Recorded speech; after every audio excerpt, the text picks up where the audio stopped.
In a deny defense, you place yourself between your assignment and the ball in order to take away the passing lane into your assignment.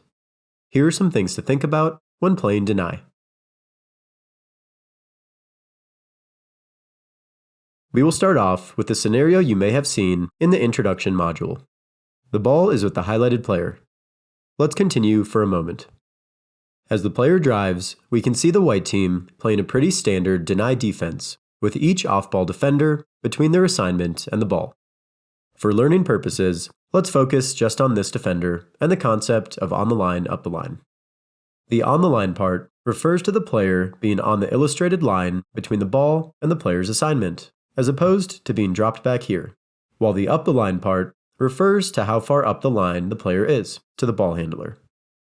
Also notice his body shape, which is open enough to his assignment to quickly close him out, and open enough to the ball handler to be able to make a play, of course, if he was closer to the ball.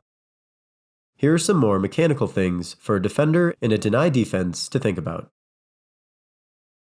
Let's continue briefly and see how they're positioned as the ball is moved around.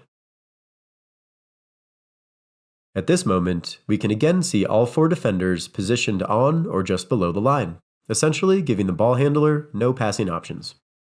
Continuing again to the last part of the blue team's possession, we can see strong deny positions from every player now, with these 2 players doing a good job of getting their hands up in the air to deflect any passes coming into their assignments.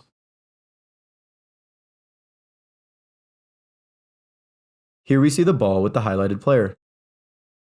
As he advances up the court, let's pause and look at the position of the defenders for white. We can see good on-ball pressure with this defender. We can see these 2 players on their lines, and we can see this defender, maybe not on the line, but close enough to deny the pass. Let's look at this defender. Because of how much pressure the ball handler is under, and because the other off-ball defenders are in great deny positions, the white team is close to forcing a turnover or a risky pass. Rather than recognizing these factors and sliding up closer to the line, the player allows a pass across the court to be completed. We can now see pretty good deny positions from these 3 players, but let's focus on this defender. He's caught a little bit in no man's land, not close enough to the line to intercept a pass, and not dropped in enough to have a good gaps position to be able to help with the drive.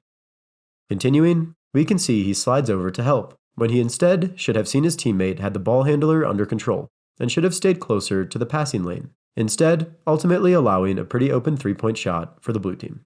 So, while the white team had 2 opportunities here to shut things down, all it took was 1 player in each instance to keep the play alive and then get points for the blue team.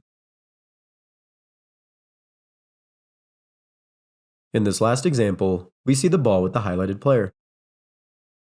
As he advances up the court, we first see this player stepping up into the passing lane, and then continuing again, the player on the other side stepping in enough to deny the pass. While the player does find an open man, let's pause, zoom in, and bring in a key concept, which is for the on-ball defender to force the ball handler a certain direction. We can see that he angles his stance in a way that shades the ball handler towards the sideline. While we will cover this concept more in other modules, here are some things to think about when shading the ball handler.